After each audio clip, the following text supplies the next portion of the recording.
Security suddenly seems irresistible when you're penniless and abandoned. My wife disappeared with $80,000 to discover herself. 1 year later she returned begging to reconcile, but when she saw who opened my door, she understood she was no longer welcome in my world. It was a Tuesday, just like any other, but it turned out to be the day my world shattered. I remember it so clearly, even now. I walked into the kitchen, heading for my morning coffee, and there it was, a handwritten note next to the coffee maker. No attempt at conversation, no explanation, not even a real goodbye. Just a brief message saying she needed to find herself, and I shouldn't wait for her. My blood ran cold, but that was just the beginning. That flimsy piece of paper was next to a much worse detail. Half the closet was empty. Her car was gone from the garage, and a staggering $80,000 was missing from our joint account. Just gone. My name's Adrian, and I'd just turned 50. For decades, I thought I had everything under control. A long marriage with Ellie's, 2 adult kids, Arno and Mel, who were already building their own lives. My business practically ran itself. 4 high-end car washes scattered around the county, generating a stable income while my managers handled the daily grind. My days were simple then. Wake up, check figures on my phone, maybe visit a location if I felt like it, then tend to the house or plan our next family trip. Ellie's worked in real estate. She was talented, driven, always closing deals on networking at events. I was genuinely proud of her dedication. She'd often arrive late, smelling of wine and canapes from open houses, and when I'd ask her about her day, she'd just kiss my cheek, mumble exhausting, and head upstairs to shower. I never doubted her words. Why would I? I didn't see any reason to. But that March morning, with that note clutched in my hand, my entire world collapsed. I spent weeks trying to find her. I called her dozens of times, but every call went straight to voicemail. I even went to her office, only to learn from a colleague that she'd requested an indefinite leave. The most disturbing part was my children's reaction. Every time I asked them if they knew anything about their mother, they'd avoid my gaze. Arno, especially, became defensive, insinuating I should just give her space, as if I were the problem here. Much later, I found out what they were hiding. They were sending her money, helping her finance what seemed like an existential crisis, while I was left scrambling, trying to hold together what was left of our family. 3 months after she left, I stopped counting the days. I stopped checking my phone every minute, waiting for a message that never arrived. I just kept going, washing myself, checking business numbers, taking care of the house. The lawn needed constant mowing, the gutters were overflowing, and there was a loose board on the fence I'd always put off fixing. It was during that numb, isolated stage that I noticed someone new had moved into the rental house across the street. At first, I didn't pay much attention, but one morning, as I was watering the flower beds Ellie's used to tend, a woman emerged from a somewhat battered Honda Civic. Dark hair pulled back in a ponytail, a coffee cup in one hand, keys in the other. She was wearing a hospital uniform. She gave me a brief, polite nod, and I returned the gesture, not wanting to chat. Over time, I learned her name was Oniku. She worked as an ICU nurse at the county memorial, and her shifts were as extensive as they were exhausting. She was 35, unmarried, living alone in a house too big for one person. It felt eerily similar to how I felt, though I wouldn't admit it openly then. Initially, we'd just exchange greetings. She'd leave for work when I checked the mailbox, or I'd take out the trash when she returned at dawn. Nothing more than polite neighbors. Until one Saturday, I was in the garage, changing the oil in my truck, when Oniku crossed the street with a plate covered in aluminum foil. "I've made homemade cookies," she said with a simple kindness that caught me off guard. "I think they'll be good for you." She left the plate on my toolbox and added, "They're chocolate chip. Fair warning, some are a bit toasted on the bottom." I wiped my hands and looked at her. There was no hint of flirting or poly-disguised curiosity, just a sincere, genuine gesture. That little detail affected me more than I could have imagined. "Thanks," I replied, my voice a little raspier than usual. "I'm Adrian." "I know," she said with a slight smile. "I've seen your name on the mailbox. I'm Oniku." I tried to add a touch of humor, mentioning her uniform already gave away her profession. Her laugh sounded authentic, something I hadn't heard in my garden in months. We talked for a few minutes. I told her about my car washes, and how even though my managers handled almost everything, it just left me with too much time to think, more than necessary. Oniku listened, not with pity, but with a deep understanding. "If you ever need to vent out loud," she said, "I'm usually free Wednesday mornings. I make pretty decent coffee." She didn't wait for an answer. She simply returned to her house, leaving behind a plate of slightly burnt cookies and a strange, almost comforting feeling that maybe life hadn't completely stopped after all. I ate 3 cookies before noon. Despite her warning, they were perfect. When the next Wednesday arrived, I crossed the street without a clear plan, just with the intuition that I'd spent too much time isolated with my own thoughts. Anique's coffee was strong, almost corrosive, served in mismatched mugs she'd bought at flea markets. She sat in a worn armchair across from me and went straight to the point. "What's your story, Adrian?" I appreciated her frankness. No beating around the bush. "My wife left almost 4 months ago," I replied, feeling how heavy the words still were. I took a deep breath, surprised by how easily they came out in the end. She left a note on the counter. Nothing else. Half our savings disappeared with her. Not a single explanation. Just that she needed to find herself. I recounted it with a mix of exhaustion and bitterness. Anikyu listened attentively, nodding slowly, without judgment on her face. That's hard. Have you heard anything from her since? Not a single word, I replied. I felt my children knew more than they let on, but preferred to stay silent to protect her. I took a long drink of the cold, bitter coffee, much like the situation I was in. Arno, my son, acted as if I were the villain just for wanting some answers. And my daughter, Mel, would burst into tears every time we talked about it, always repeating that Mom needed space. Space from what, exactly? Anikyu asked. That's the big unknown, I murmured, putting the cup on the side table. 26 years of marriage, and according to her, I was suffocating her without even realizing it. Anikyu was silent for a moment, then said something that took me completely by surprise. My father died last year. Cancer. I was his caregiver until the end. I attended him at home during hospice. I'm truly sorry, I replied sincerely. She continued, her voice careful. Your brother? I attended him 3 years ago. Another hospital, another unit. But I remember you visited him every day in his last week. The atmosphere in the room shifted immediately. I looked at her, pieces clicking into place. So, you knew who I was since you moved in? I recognized you, she admitted. But I didn't know if you'd remember my face, too. We only coincided a few times in the hallways. I'm sorry for not mentioning it before. I tried to process that, searching for anger or betrayal, but I found neither. Why tell me just now? Because you deserve honesty, she explained. And because I don't want to build a friendship on something unsaid. Your brother was a good man. You were with him when it really mattered. That says a lot about you. I swallowed, a lump forming in my throat. He was the better of the two brothers, without a doubt. Anikyu smiled softly. I doubt that quite a bit. But if it helps you to think so, go ahead. Despite the horrible coffee, the morning ended up feeling less heavy than when I'd arrived. July brought suffocating heat, and my car washes were working overtime. Demand grew nonstop, and my managers juggled schedules to keep everything running. I should have been focused on numbers, taking advantage of the high season. But instead, the only thing I looked forward to was Wednesday mornings with Anikyu. It became a habit without us even planning it.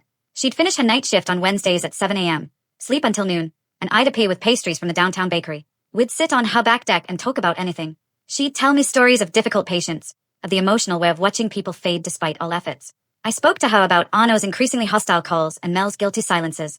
Your children are in a complicated situation, she said one day, resting her bare feet on the railing. They love both of you, but it's likely their mother has painted a version of you that isn't fair. And what version would that be? I asked, frustration finally breaking through. I worked hard. I supported our family. I never cheated, never raised my voice. What did I do so wrong? Maybe that's the problem, she replied quietly. You're stable, predictable, safe. There are people who confuse that with boring. It stung, because it sounded like the truth. Elise used to call me her rock. At what moment did a rock go from being support to becoming something to flee from? One afternoon in late July, I was replacing some rotten boards on her deck when Anikyu came out with 2 beers. She'd had 3 days off, slept enough, and looked more rested than ever. You don't have to fix everything in my house, she commented, handing me one. I can hire someone, you know. I know, I replied. I'm just testing the board stability, but waking with my hands clears my head, helps me avoid thinking too much. Anikyu sat on the steps next to my toolbox. Can I ask you a personal question? Go ahead. Do you do all this because you're trying to move on, or because you're still waiting for Elise to retain? I stopped, staring at her. 2 months ago, I would have said yes, that I was waiting for her. Now, I'm not sure, I admitted. I'm just trying to understand what comes next. That's valid, she replied. She took a sip and added, and for what my opinion is worth, I think what comes next can be better than what you left behind. That night, upon returning home, I observed the photographs on my dresser. Elise and I on our wedding day, young, naive, convinced we had the world figured out. I took the photo and put it in a drawer. It wasn't out of rage, but out of acceptance. Some chapters close, even if you're not ready. It happened on a Tuesday night in late September, almost a year after Elise left. I was organizing tools in the garage. Anikyu was inside making dinner. She insisted I should eat something other than sandwiches or fast food. We'd acquired a kind of natural comfort between us. She had a toothbrush in my bathroom, and I had a key to her house, just in case. Nothing official, no labels, just 2 people who had found something worthwhile. My phone vibrated on the workbench. Unknown number, but the message preview tightened my stomach before I even opened it. I've had my time to have fun. Now I'm ready to be a wife again. Can we talk? No greeting, no apology, nothing. As if she'd been on vacation and now wanted to return because it was getting cold outside and she remembered she had a home. I looked at the screen until it went dark on its own, and then lit it up again, unable to believe it. A year of absolute silence. And that was what she chose to say. Anikyu appeared in the garage door frame, wiping her hands on a towel. Dinner is almost ready. Are you coming, or should I bring you a plate here? I didn't answer. I simply handed her the phone. She read the message, and I watched her expression change. First curiosity, then understanding, then something firmer. Do you plan to answer her? she asked with a neutral voice. No, I said, surprised by how sure it sounded. There's nothing to say to her. She's going to insist, Aniki warned. People like that don't accept silence. And she was right. Over the next 3 days, messages began arriving one after another, each more insistent, loaded with a mix of desperation and manipulation that felt almost familiar. Each one seemed to try and touch a different nerve, to force me to respond. I made a mistake. Please, Adrian. I was lost. I didn't know what I was doing. The kids miss seeing us together. That last argument was the one that made my blood boil. The kids. She used it as if Arno hadn't been secretly sending her money for months. As if Mel, perfectly informed, hadn't known at all times where her mother was, while I stayed alone, rebuilding piece by piece a life torn to shreds. They had answers, and I only had silence, worry, and endless nights trying to understand why. Even so, I didn't answer any of the messages. I wasn't going to give her the power to drag me back into her circle of chaos. Instead, I did what I should have done a long time ago. I called a lawyer. Not just any lawyer, but an expert in complex divorces, especially those where one party had abandoned the marriage and appropriated common assets. The consultation was more revealing than I could have imagined. Claire Chun, my lawyer, a woman with a serene but firm presence, reviewed every detail with surgical precision. Mr. Lao-san, she said, organizing documents on her desk, you have a quite solid position. Prolonged abandonment, absolute lack of communication, withdrawal of funds without your consent. All that favors you. She spoke with a clarity that left me almost stunned. For a whole year, I'd felt out of control, without answers, pushed toward an emotional limbo. Hearing that the law was on my side returned a sensation I thought lost. Stability, Claire continued. If she wants to reconcile, she added, her tone making it clear that wasn't an opinion but a procedure, she'll have to do it through legal channels. And from what you've told me, it's advisable we start gathering proof of any possible extramarital affair. It would strengthen your case considerably. How do I do that? I asked, feeling the question was almost an admission that it still affected me. She barely smiled. A private investigator. I work with a very competent one. Discreet, meticulous, and fast. If there's something to discover, he'll find it. That same day, I signed the agreement. I did it not out of resentment, but out of self-protection. Anikyu had started to occupy an emotional space in my life that scared me enough to act with prudence. I couldn't allow Elise to come and destroy all that with a simple claim, or with the ease she used to manipulate everything. I needed to armor my life, my peace of mind, and what I was starting to build with Anikyu. When I got home, she was on my porch, still in her uniform after her shift. She stood up when she saw me, with that look that always seemed to read me before I could speak a word. I hired a lawyer, I said bluntly, and a private investigator. If she wants to come back, she'll have to discover it's already too late. Anikyu didn't need any additional explanation. She approached, put her arms around my shoulders, and held me with a warmth that came without pretenses. Sometimes, you don't realize the weight you carry until someone offers to hold a part of it. I clung to her, feeling for the first time in months I had permission to breathe. That night, I turned off the phone completely and put it in a drawer. What Elise wanted to say, she could say to Claire. I'd resigned from being her safety net. The knock on the door came early one Saturday, 2 weeks after the first message. The sound was dry, insistent, almost authoritative. I was in the kitchen making coffee. Anikyu was showering upstairs. The idea of a quiet Saturday vanished before I could even smell the fresh coffee. We'd spent the previous night going through old boxes in the attic, deciding what to keep and what to throw away. That cleaning had something symbolic, leaving behind what no longer had a place in the new life I was trying to build. The knocks repeated, louder. I didn't need to look out the window to know who it was. When I finally did, that Elise was perfectly groomed, as if she'd come to a photo shoot and not to face what she'd destroyed. Flawless hair, impeccable makeup, designer clothes. Her appearance showed no trace of the year she'd spent away. She seemed rested, almost radiant, as if the chaos she'd left behind had never touched her. I didn't open the door. I stayed watching her with an emotional distance that surprised even me. I didn't feel anger. I didn't feel pity. I felt nothing. It was like observing a stranger, one who by accident had been in my life for 26 years. The shower stopped upstairs. I heard Anikyu move, probably drying her hair. Elise knocked on the door again. Adrian, I know you're there. I see your truck. Please, I just want to talk. I approached but didn't turn the knob. You have to go, Elise. There's nothing to talk about. Her voice adopted that manipulative tonality she used when she wanted to control a situation. I made a mistake. I was confused. I needed to think, but now I'm clear. I want to come home. This isn't your home anymore, I said, without raising my voice, but without granting space for misunderstandings. You left with $80,000 and disappeared for a whole year without saying anything. You can't just return because now it's convenient for you. There was a silence, then a desperate attempt. Adrian, please, I've always loved you. I just lost my way. I was going to answer, but I heard steps coming down the stairs. Anikyu appeared on the landing, wearing one of my t-shirts, her hair damp, and understood everything as soon as she saw the scene. Do you want me to open it? She asked softly, without fear or doubts. Yes, I replied. It'll be better this way. Anikyu opened the door without hesitating. Elise's expression collapsed as if someone had pulled an invisible thread. Her eyes immediately went down to Anik's belly, where the soft curve of her 5 months of pregnancy was already noticeable. We'd discovered it only 3 weeks before. That explained everything. The messages, the insistence, the sudden interest. The color drained from Eliz's face. Literally, her skin turned pale, tense, as if she'd received a blow. She tried to speak, but her voice didn't come out. Can I help you with something? Aniku asked. Fame, neither aggressive nor presumptuous, simply centered. Who are you? Elise managed to murmur. I'm Aniku, she replied, and you must go. Adrian already made clear he doesn't want to talk to you. Elise sought my eyes behind Aniku, but I was already walking toward the kitchen. I heard Aniku close the door calmly and lock it without theatrics, without haste. I looked out the window and saw Ellie stay there for several seconds, completely undone, her posture rigid, her personal world crumbling in real time. Finally, she turned and returned to her car with short, wobbly steps, unable to assimilate what she'd seen. Aniku came into the kitchen and leaned next to me.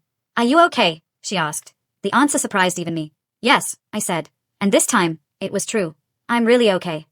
2 days after that scene, Arno appeared at my door, and he didn't come alone. His wife Sophie accompanied him, and from the tension in her look, I knew she was the one who had pushed that visit. Something was coming. And that day, I discovered the story wasn't over yet. I was in my driveway, dedicating Sunday morning to washing one of my cars. It was a habit I'd had for years. It helped me clear my mind before the week started. I didn't see the tension coming until I heard firm steps behind me. We have to talk, Dad, Arno said. His face hardened, his tone barely containing anger. He was 27, but in that instant, he behaved like a teenager blindly defending his mother. I turned off the hose tap and turned around calmly. What do you want to talk about? I asked. About how you've replaced Mom as if she never existed, he fired without thinking. About how you brought a stranger into her house and got her pregnant. What the hell are you thinking? I inhaled deeply before answering. First, this is my house. Your mother left over a year ago of her own free will. Second, Aniku isn't any stranger and isn't replacing anyone. She and I are building something new. Something your mother decided to destroy when she left. Sophie intervened immediately with her usual tone, abrupt and accusing. She made a mistake, she insisted. Anyone can make a mistake. You don't destroy a marriage just for that. I shook my head, looking at them one by one. Your mother didn't make a mistake, Sophie. She made decisions. She chose to leave, chose to take $80,000 from our accounts, chose to disappear for a whole year without saying a word. That's not a stumble. That's a conscious choice. Arno took a step forward. You don't know what she was going through, he countered. She felt invisible, scared of aging. She needed support, not for you to judge her. My patience started to run out. I was her husband for 26 years, I replied. I supported her in everything she needed support with. I worked hard so would have a stable life. I was never unfaithful, never lied to her. If she was going through something, she could have talked to me. But no, she preferred to disappear with money that wasn't just hers. Sophie let out a bitter laugh. It was marital property. She had a right to take it, she blurted out. Not without warning she was leaving, I replied. Not emptying accounts in the middle of the night like a thief. And certainly not while you two were financing her. Arno's face turned red. She's our mother. We were helping her get by. She got by from day one, I affirmed. She just decided she didn't want to go on with me. And that's fine with me. I already accepted our story ended. What I don't intend to tolerate is you coming to my door to try to pressure me to take her back as if I were responsible for what she destroyed with her decisions. Sophie pointed to the kitchen window where Aniku was moving, preparing something to drink.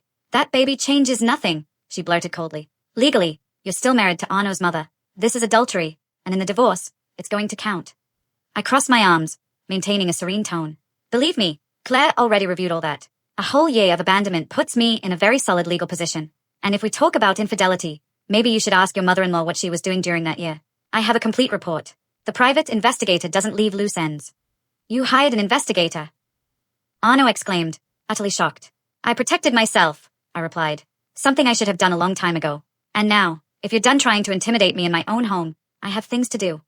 This doesn't end here, Dad, Arno said, although his voice had lost strength. Mom is already talking to her lawyer. You're not going to get rid of her that easily. I'm not getting rid of anyone, I answered. She excluded herself alone when she decided to leave. I'm just closing a process she started. Now, please get off my property before I call the police for trespassing. After a moment of hesitation, Sophie ended up dragging Arno toward the car. I stayed watching them move away before going back inside the house. Aniku was sitting at the kitchen table, clutching a cup. I heard almost everything, she murmured. Are you feeling okay? I sat across from her, finally feeling the weight of everything. I'm tired, I admitted. Tired of having to defend myself for having moved on. Tired of being painted as the villain for not waiting for her to return as if nothing happened. Aniku took my hand gently. Your son is being manipulated by Elise, she said calmly. In time, he'll see it. Maybe, I replied. But for now, his choosing to be on her side, and I have to learn to live with that. That afternoon, I called my lawyer, Claire, and told her every detail of Arno and Sophie's visit and threats. She assured me everything continued advancing according to plan and that for the moment, Eliz's lawyer hadn't presented any objection. She's trying to buy time, Claire explained. She thinks you're going to yield if she pressures you. Don't. Do it. We have the advantage, and she knows it. 3 weeks after that scene, I received a message I didn't expect. It didn't come with demands or approaches, but with a surprisingly calm tone. It was from Mel. It said, "Can we meet for coffee? Just you and me." I accepted. We met in a small downtown cafe on a cold November morning when the air smelled of damp leaves and winter was approaching too fast. When I arrived, she was already sitting in a booth at the back, occupying a table stuck to the wall as if seeking to hide from the rest of the world. Her shoulders were hunched, hands intertwined on her lap, moving them restlessly. From where I was, the dim light of the place fell on her sideways, and that contrast accentuated the nervousness she tried to contain. Mel's expression was a painful mix of remorse, tiredness, and guilt too heavy for someone her age. She, with her 25 years and her job as a primary school teacher, had always been the one trying to unite the pieces when the family cracked. As a child, she'd stopped arguments repeating, "We should all listen to each other." As an adult, she remained that soft voice seeking others to yield, even if she herself ended up carrying the emotional cost. When she saw me approach, she straightened her back. Despite the evident anguish, she gave me a weak smile. "Thanks for coming, Dad," she whispered as soon as I settled across from her. She said it as if fearing I could have rejected her.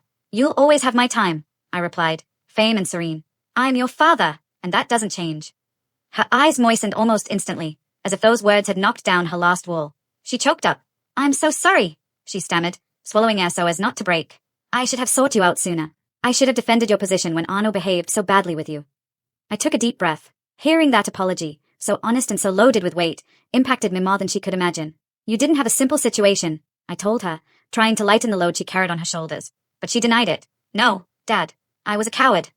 She said it with a hardness toward herself that worried me. "Mom called me right after seeing that woman, Oniku, in the house. She was beside herself, saying you'd betrayed her, that you'd turned the page too fast. And I just listened without saying anything. I never told her what I should have, that she had no right to be angry." Her voice suddenly acquired firmness, a firmness born of indignation accumulated over time. "She was the one who left you," she exclaimed in a low voice, but with contained rage. "She left without giving explanations, disappeared for more than a year. What did she expect? That you stop your life? That you wait for her? As if you were some kind of emotional waiting room." I felt a part of my chest loosen for the first time in a long while. Mel was seeing things with a clarity I'd needed to hear for years. "Did you know where she was?" I asked without reproach, just wanting to understand. Mel lowered her gaze, stirring the edge of a napkin between her fingers. "I knew something," she admitted, discreetly wiping tears. "She called me a couple of times. She told me she was in California trying to clear her head. Nothing more. She never mentioned any man, but Arno told me later that yes, she'd been with someone. And when that romance ended, suddenly she wanted to return as if you were waiting on pause." "That was exactly what it was," I murmured, without bitterness, just stating a fact. "I'm ashamed to have sent her money," she continued. "Both Arno and I did, and we didn't tell you anything. We knew it was wrong, but deep down, I think we wanted to believe you weren't as bad as you seemed, that she hadn't hurt you so much. And I know we were contributing to her continuing to hurt you. I'm truly sorry." I extended my hand over the table and covered Hayes gently. Her skin trembled slightly. "Mel, you love your mother. I understand. I've never asked you to take sides." She denied with a slow movement, as if she'd reflected on that for weeks. "But this time, if I choose, Dad, I choose to tell you the truth. Last week, I heard Mom talking to Arno. Her face hardened. She was laughing at you. She called you predictable and boring. Said you were a stable income, but she needed to feel young and excited again. And when Arno asked why she wanted to retire now, Mom answered, because stability always looks better when you're broke and alone." This time, I didn't feel pain. There was no pain or rage or indignation. Just a quiet confirmation of something I'd known for too long. Ellie's never loved me for who I was, but for what I represented. And when that stopped saving her, she looked for something that seemed more exciting. Upon losing that something, she simply returned to the only shelter that seemed safe. "It must have been hard to hear," I told her. "It turned my stomach," admitted Mel, looking down. "And it also made me understand something. Aniku isn't stealing you from Mom. Mom was the one who discarded you. Aniku just had the clarity to see the value of what she let go." We continued talking for over an hour. At times, she cried. At times laughed nervously. She confessed the conflict between her mother and me had forced her to question her own relationships. She ended with her partner of 3 years because she realized she was accepting less than she deserved. "You taught me that, Dad," she told me, squeezing my hand. "Seeing you say no when Mom wanted to resign. Seeing how you defended your well-being above everyone's expectations. That does require courage." When we said goodbye in the parking lot, I felt I'd recovered my daughter, but not the girl I'd raised, but an adult woman I now saw clearly, who understood, who finally dared to take a stand. The day of the trial arrived in mid-February, an especially cold and grey February. One of those days where the sky looks like a low and oppressive ceiling. 8 months had passed since Ellis's first attempt to return. 8 months of documents, calls, tense silences, and accepting that this chapter of my life finally had a close nearby. My lawyer, Claire, had explained everything in detail. Although no preparation shields you from the emotional impact of sitting across from someone with whom you shared half a life, Ellis entered the room impeccably dressed, with an elegant coat and perfectly applied makeup. But under that polished exterior, accumulated tiredness was visible in her eyes. Beside her was her lawyer, Olivier Pune, famous for defending spouses with resources. I knew Ellis had turned to him to try to save something from a marriage that had been dead long before she admitted it. I sat with Claire and Aniku. Aniku was 8 months pregnant, her belly prominent, making every baby movement evident. Even so, she insisted on accompanying me from the first instant. I want to be here, she told me that morning. You were with me, so I'll be with you. The judge presiding over the case, Franny Sill, was a practical, direct woman without unnecessary frills. She reviewed the documents for a few seconds before looking up. Looks like a case of uncomplicated abandonment, she said. Mrs. Lao-san, you left the home in March of last year and had no contact with your husband for 12 months. Is that correct? Elise didn't answer. She swallowed, barely moving her head toward her lawyer. Olivier stood up. Your Honor, he began. My client was going through an emotional crisis. She needed to recover. She is willing to reconcile and attend marriage counseling. The judge turned her gaze toward me. Mr. Lao-san, do you wish to reconcile? I stood up, feeling the weight of the decision but also the absolute certainty of what I had to say. No, Your Honor. I have rebuilt my life. I am expecting a child with my partner, and I wish for this marriage to be legally dissolved. Olivier intervened immediately. My client has a right to 50% of marital assets, including Mr. Lao-san's businesses and retirement accounts. Claire, with the tranquility that always characterized her, replied, Your Honor, we have proof Mrs. Lao-san withdrew $80,000 from joint accounts without my client's consent shortly before, abandoning the marriage. Furthermore, we have documentation demonstrating multiple infidelities by Mrs. Lao-san during the last 3 years, including a year-long relationship with a man named Benoit Hastings while they still lived under the same roof. Elizie's face lost color immediately. Her lips trembled. She knew exactly what Claire was talking about. Benoit wasn't a stranger to me, a real estate investor I'd seen at various conferences and with whom Elise ended up getting involved. Is there proof of these claims? Asked the judge in a strictly professional tone. Claire handed over a thick dossier. Everything was there. Hotel receipts, messages recovered from the cloud, archived emails, even statements from coworkers who knew of the affair. The judge reviewed the content in absolute silence. Only the slight sound of pages turning was heard, and in the distance, a court clock typing. Ellis's lawyer started to object, but Franny raised her hand to stop him without raising her voice. Mrs. Lao-san, she said finally, coldly, is this information correct? She looked first at her lawyer, then at me. Her face crumbled in a gesture mixing shame and resignation, and without gathering strength to lie or justify anything, she looked down. She didn't say a word. My lawyer had just closed her argument when the judge reviewed the file one last time. The severe expression on her face left no room for doubt. I've heard enough, declared the judge, closing the folder. Mrs. Lao-san, the actions you describe as mistakes are not. They are conscious decisions prolonged over time. The silence that followed was absolute. I grant divorce for abandonment and adultery, she continued. Mr. Lao-san will retain the entirety of his business assets and the primary residence. You, Mrs. Lao-san, will receive 15% of marital assets generated during the union, discounting the $80,000 you withdrew and authorized. All retirement accounts will remain under Mr. Lao-san's control as principal contributor. Your Honor, this isn't fair, protested her lawyer. What would be fair is for your client to return the stolen money and apologize for wasting this court's time, replied the judge with a sharp tone. The divorce is approved. We're finished. Hearing those words, I had the strange sensation that a cage door had finally opened. I left the court with Anique's hand intertwined with mine, and every step out of that building was like dropping a weight that had accompanied me for years. Elise tried to seek my gaze when we passed through the hallway, but I didn't stop. There was nothing more to say. How do you feel? Anique asked when we reached the parking lot. Free, I replied effortlessly. After more than a year, truly free. That same afternoon, I called my lawyer to draft a completely new will. I left everything to Anique and our baby. Arno would receive nothing unless he reconsidered someday. And even in that case, his access would be through a trust for my future grandchildren, never direct. Mel would have a significant inheritance, because she'd chosen truth and family over blind loyalties. It wasn't revenge. It was protection. It was recognizing who had stayed by my side when it really mattered. Weeks later, a late March morning, our daughter Emma was born. She weighed little more than 3 kilos and arrived in the world with dark hair and her mother's eyes. While Anique slept, exhausted after childbirth, I held Emma in my arms and felt a part of me, one that had been numb for years, wake up suddenly. That was family. Not obligation or appearances, but a real connection chosen with intention and sincerity. As soon as she recovered a bit, Mel arrived with flowers and a small stuffed elephant she'd searched for specially. She got emotional seeing Emma, cried while holding her, and murmured she never thought she'd have a brother or sister. I told her she'd be a wonderful sister, and I truly believed it. Emma was lucky to arrive in a life where there was already someone willing to protect her from the first second. On the other side, silence was absolute. Arno didn't call, didn't send a message, didn't show minimal interest. Sophie, his partner, posted a comment on social media insinuating family betrayals. Something Mel showed me. I let it go. Arno, sooner or later, would discover the truth on his own, or not. I could no longer live depending on his attitude. When we took Emma home, the household transformed. Our NICU had painted the room a soft yellow, and our neighbors organized a small celebration with practical gifts, diapers, clothes, blankets. The community wrapped around us in a way that made me feel, for the first time in a long while, that we belonged there. 10 months after the divorce was officially closed, I ran into Ellie's at a supermarket. She was alone, pushing a cart with minimal purchases. She seemed shrunken, as if life had drained something essential from her. Adrian, she said, stopping upon seeing me with Emma against my chest in the carrier. Ellie's, I replied, without giving it any special intonation. She's beautiful, she murmured with a broken voice. Your daughter. Thanks. And I heard you and our NICU got married last month. Congratulations. That's right, I nodded. A small ceremony, only close family and some friends. Mel was Anik's maid of honor. She stayed looking, as if searching for words she couldn't find. I wasn't going to make it easy for her. Emma started getting restless, and I adjusted the carrier strap. I must go.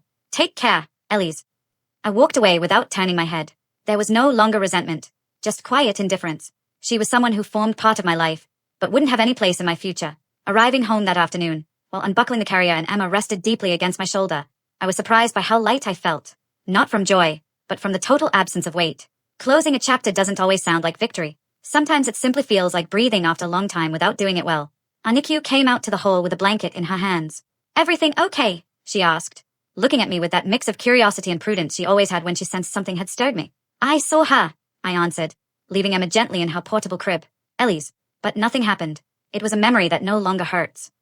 We stayed there a few seconds, observing our daughter while she slept with the absolute tranquility of one who doesn't yet know the world. It was impossible not to think how far I'd come since everything collapsed. You know, I said as we entered the living room, sometimes I think I needed to hit bottom that way to understand who I really was. If I hadn't lost everything, perhaps I'd still be clinging to a version of me that no longer represented me. Aniku listened without interrupting, taking my hand gently. You aren't defined by what you lived with her, she replied. What you have now, you built, and you chose. Her words weren't improvised comfort, but a simple truth. The life I'd formed wasn't compensation. It was a conscious decision born of the clarity that came after having lost almost everything. Later, when the sun began to set, we sat on the porch as we used to do. Emma slept between us, wrapped in her small blanket, oblivious to the world. The garden smelled of damp earth and fresh-cut grass, and the orange sunset light illuminated the edge of the house. Sometimes I wonder how everything would have been if nothing had broken, I murmured without taking my eyes off the color-changing sky. Maybe you never would have discovered what you truly deserved, Aniku answered. And she was right. It wasn't about comparing a before and after, but understanding the life I had now was the fruit of difficult decisions taken with open eyes. I breathed deep, for the first time in a long while, without shadows behind. I caressed Emma's forehead and felt how her fingers closed around mine while she slept. This, I said quietly, is exactly the place I want to be. Not because I'd imagined it so from the beginning, but because after losing everything, I was able to rebuild myself without looking back. And that new version of my life, free of others' expectations and inherited guilt, was worth infinitely more than any past to which I could cling. The future was no longer uncertain terrain. It was a path I was finally choosing.